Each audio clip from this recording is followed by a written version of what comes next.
Good morning. It's still morning. Getting a late start today. As far as like filming, I'm getting a late start today.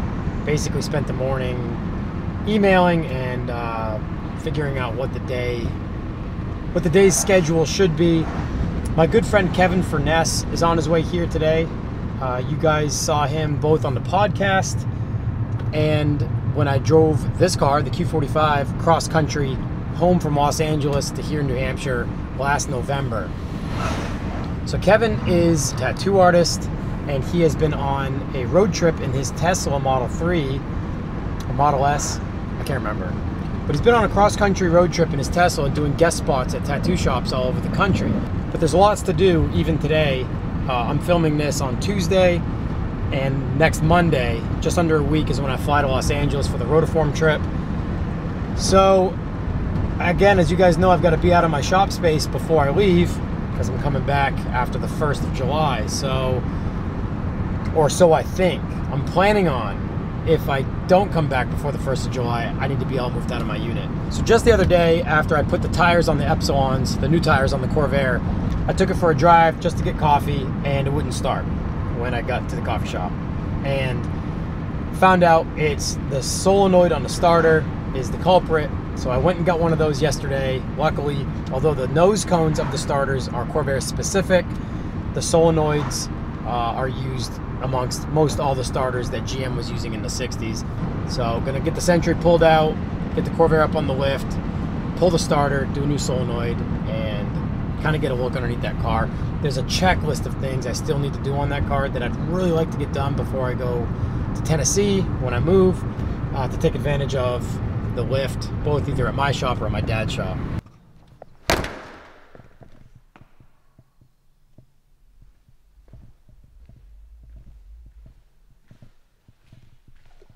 So I've moved a lot of stuff out of the shop. A lot of tools are out, a few fixtures left, the welder, bench grinder, and the torch. Toolbox is still here, but back shelving unit's all cleaned out. Been moving a lot of stuff out. I'm glad I didn't move the toolbox yet.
All right, so when I took it out for the drive, the solenoid on the starter wasn't working and I couldn't get it started. But when I came back here, I had to move some things around in the shop before I pulled it back into the shop and had to shut it off, and it started fine then.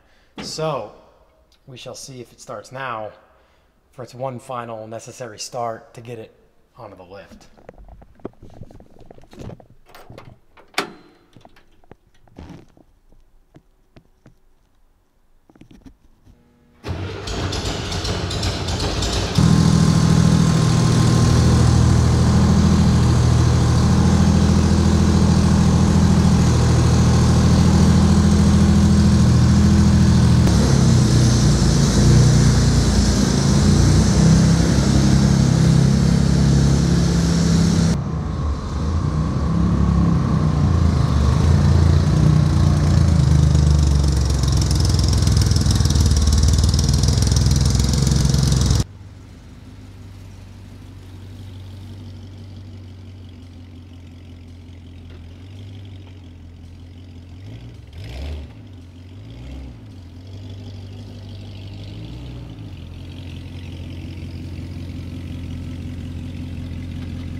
All right, got the starter out. Gonna get the solenoid taken off and the new one put on it.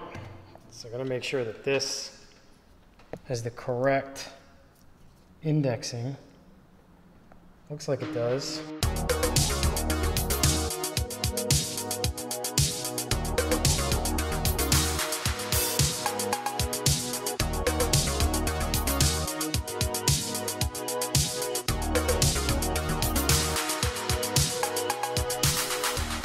All right, new solenoid is on.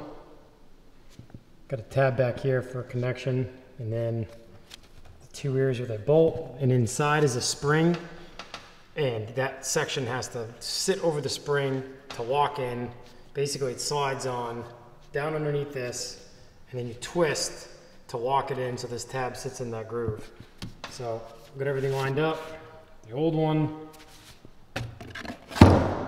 As I mentioned before, it's great that this solenoid isn't specific to the Corvair nose, that it fits basically all GM 1960s starters, so you can get them basically anywhere.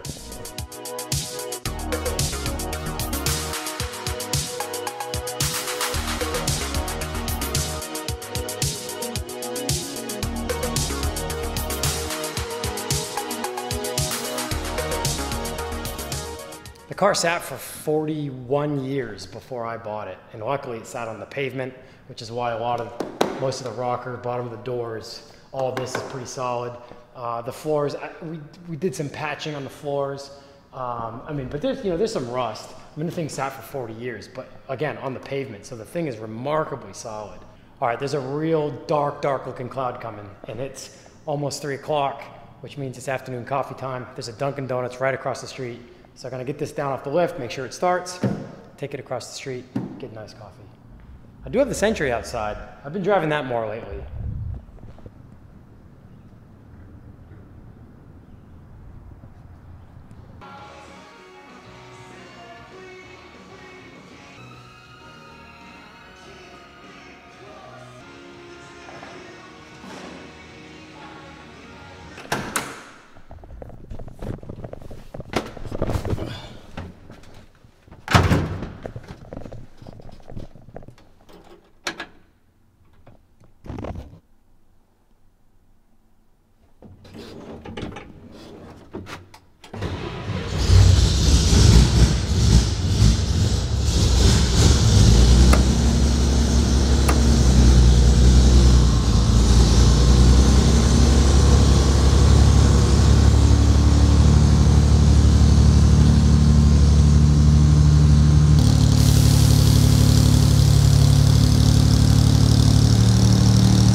Well, I got it done, got across the street just in time. The sky is opening up, lightning everywhere, and it's starting to downpour. It's literally starting to come down right now. And the second I left the yard with the Corvair, I figured the sky was gonna open up and I'd get soaked in this thing. But we got it done.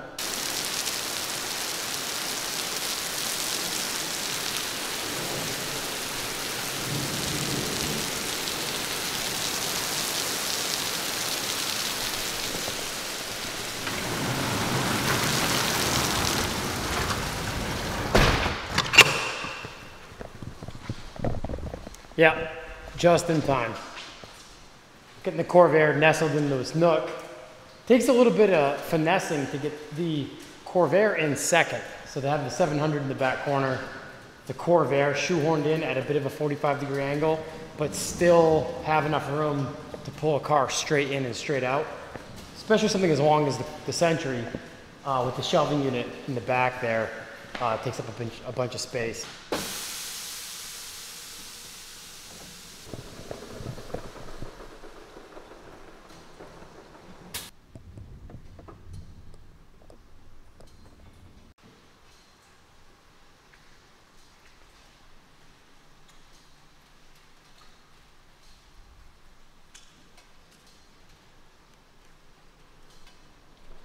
Well, that's it for this episode, guys. Just a real quick one. Maybe another episode before I fly to Los Angeles on Monday for the Rotiform Challenge trip. If you guys have been following me on Instagram, you've seen some stories that Carl has been posting that I've been resharing. There's been some boxes of things arriving at Rotiform that apparently are for my challenge, and I have no idea what's in them. So if Kevin and I get anything done of significance here this week, other than just hanging out, you guys will see another episode between now and next Monday. But for now, thank you guys for watching, and I'll see you in the next episode, or hopefully in Los Angeles or California somewhere at some point next week.